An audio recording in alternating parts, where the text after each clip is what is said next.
C'est une rue des Alpages qui s'anime effectivement pendant 2 jours avec 2 scènes, donc 2 plateaux artistiques, un plutôt consacré à la scène régionale et locale et un autre évidemment qui s'ouvre à la scène nationale et internationale.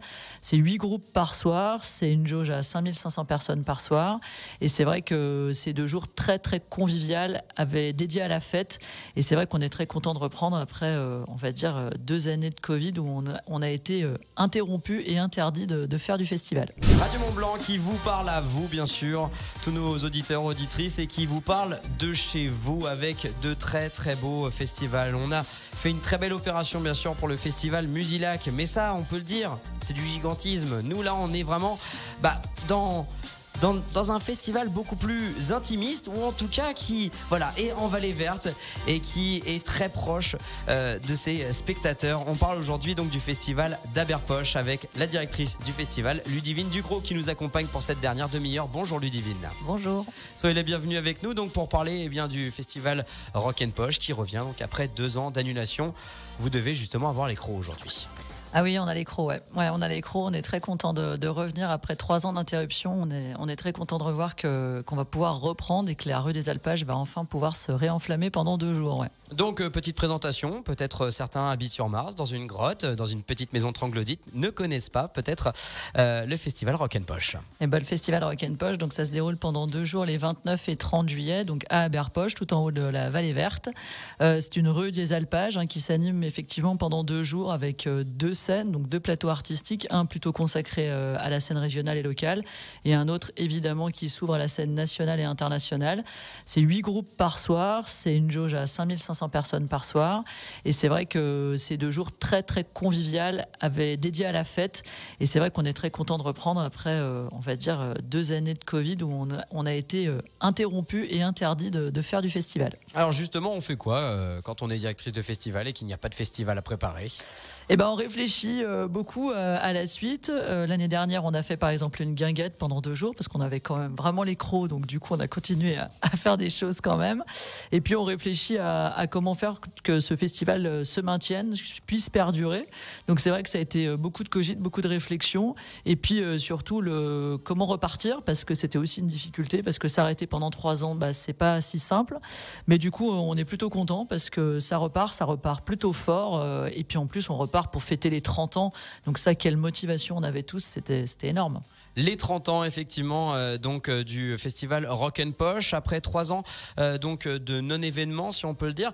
Est-ce que vous avez est-ce que ça a été compliqué de reficeler en fait une programmation étant donné que on se doute qu'il y a eu du report mais il y a eu aussi beaucoup d'artistes peut-être qui ont eu du mal après à continuer leur tournée. Il y a eu aussi un embouteillage si on peut dire. Comment ça s'est organisé pour vous cette édition justement ?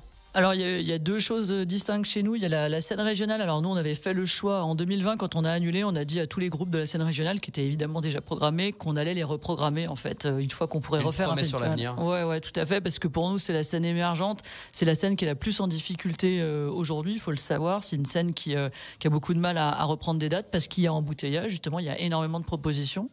Et puis côté grande scène, c'était un peu différent. On a su qu'il y avait un grand nombre d'artistes qu'on pourrait reporter, donc on les avait déjà reportés sur 21 et puis on a su qu'on ne le ferait pas, donc on les a reportés sur 2022. Donc on va dire qu'on a plus de la moitié de la programmation de la grande scène qui a été reportée sur 2022, donc ça c'était plutôt une chance. Et puis après il y en a d'autres qu'on a décidé de faire parce que ils avaient une actualité, parce qu'on en avait envie aussi tout simplement. C'est aussi notre manière de programmer. Donc nous on n'a pas trop souffert on va dire sur la construction de la programmation 2022. C'est vrai qu'il y a certains de nos collègues de festival pour qui ça a été plus difficile et c'est bien logique parce qu'évidemment il y a embouteillage, il y a énormément d'offres festivalières. On voit qu'il y a beaucoup d'envie de faire des festivals en ce moment, beaucoup de premières éditions. Donc c'est vrai que pour nous, on va dire que ça n'a pas été une difficulté, c'est plutôt une chance d'ailleurs, on le dit chaque année, parce que ça nous permet d'aller flyer, afficher dans tous ces événements et d'aller faire connaître notre festival sur toute la Haute-Savoie. Donc pour nous, c'est plutôt une chance aujourd'hui, cette folie festivalière. Il a déjà une renommée de par sa philosophie, de par son petit grain. Il a quelque chose de particulier pour l'avoir déjà fait effectivement. Rock & Poche, donc à Aberpoch, en pleine Vallée Verte. Il y a, on l'a entendu, une jauge à 5500 personnes. C'est aussi ça peut-être le secret de votre survie pour le moment ? Oui, je pense, on a fait un choix, hein, il y a déjà une bonne quinzaine d'années en arrière de ne pas grossir, de rester sur le même site, le site historique du festival, hein, celui qui a accueilli la première édition en 92.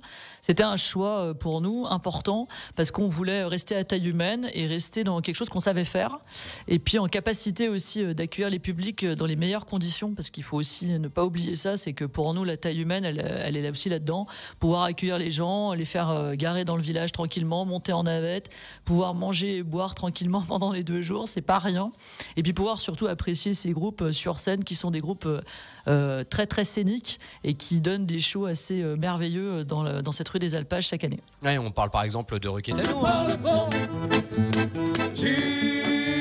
Si ça sent pas la bonne ambiance, je sais pas ce qu'il vous faut. En tête d'affiche, on aura aussi Marcel et son orchestre.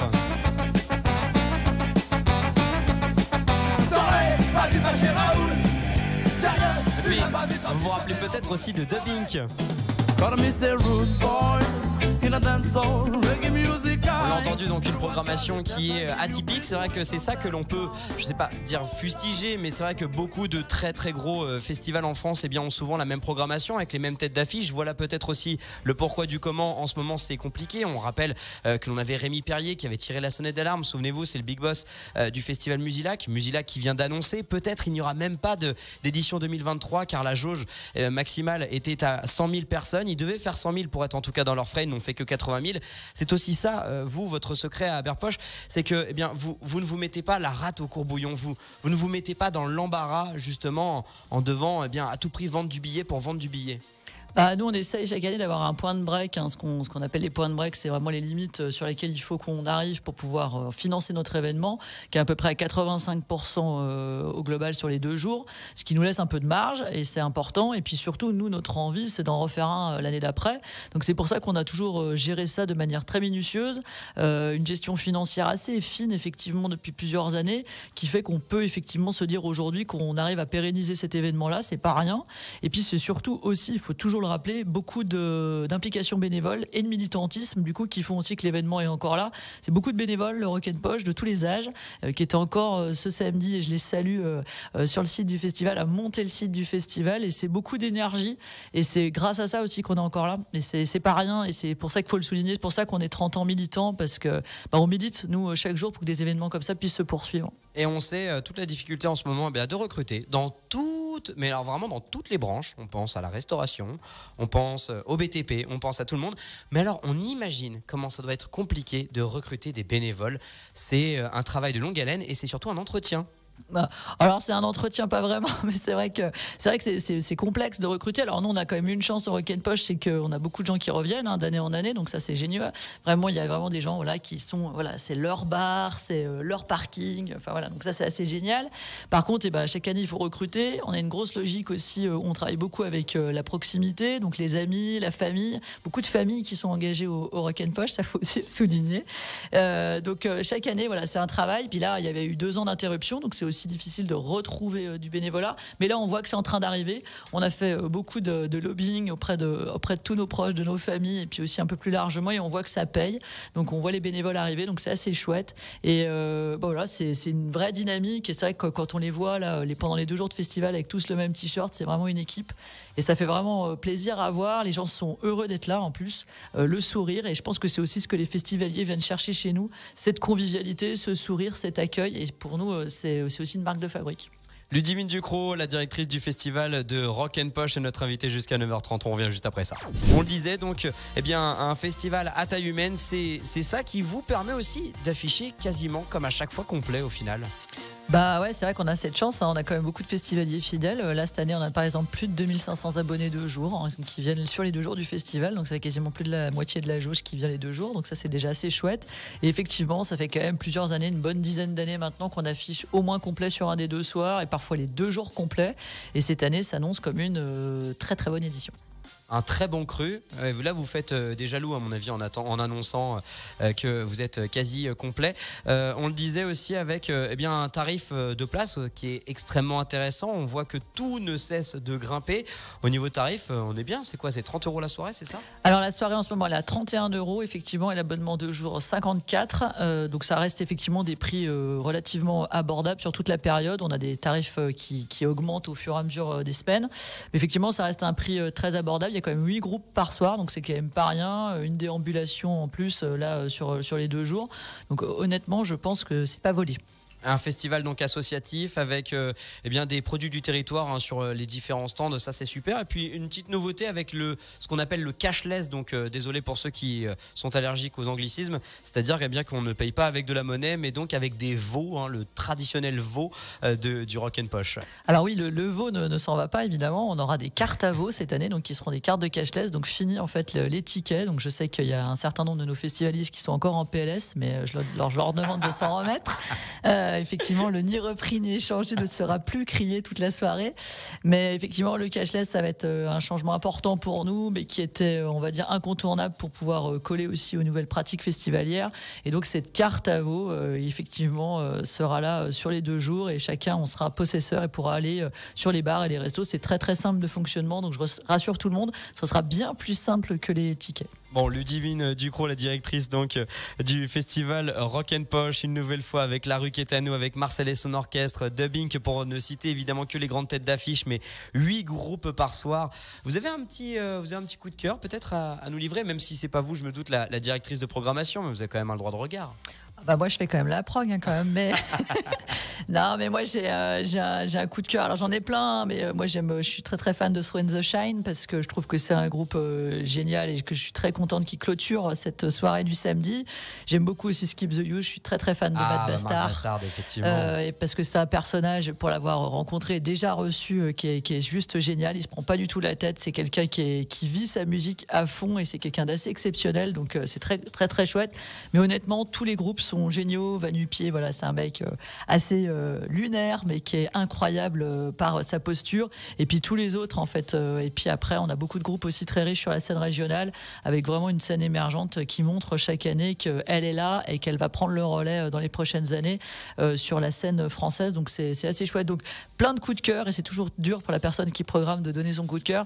Mais effectivement, Throw in the Shine, ça va clôturer. Et n'oublions pas le salut de toute l'équipe bénévole à la fin du festival. C'est les 30 ans, donc on vous prépare normalement quelque chose. On est dessus, mais on n'est pas encore tous d'accord sur la fin, donc on va essayer de trouver ça. Et puis bientôt, on va lancer le concours de déguisement pour le vendredi soir, parce qu'évidemment, il y a Marcel et son orchestre. Donc Marcel et son orchestre, on vient le voir déguisé au Rock 'n' Posh, évidemment. C'est déguisé ou tout nu. Sinon, à 9h28, on va terminer juste avec une dernière info pratique. Donc on rappelle, c'est tout se fait en gros, on vient se garer en bas de la station, il y a un service de navette gratuite qui tourne de quelle heure à quelle heure précisément, Ludivine? Alors à partir de 16h, en fait, il y a des navettes qui commencent à tourner, elles tournent jusqu'à du retour des festivaliers jusqu'à 4h du matin.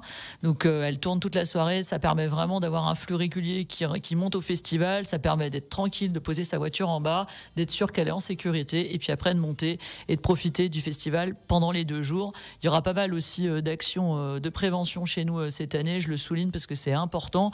On va venir au Rock 'n' Posh en étant serein et ça c'est important aussi en ce moment. Eh ben tout à fait. Merci, vous avez bien bouclé la boucle. Merci Ludivine Ducrot, donc la directrice du festival Rock 'n' Posh. Longue vie évidemment au Rock 'n' Posh pour ses 30 ans. On peut lui souhaiter 30 ans encore. Ah oui, 30 ans, ouais. Et puis merci à Radio Mont Blanc de faire des chroniques de ce type-là. Ça fait vraiment plaisir et c'est important pour nous d'être soutenus par les médias.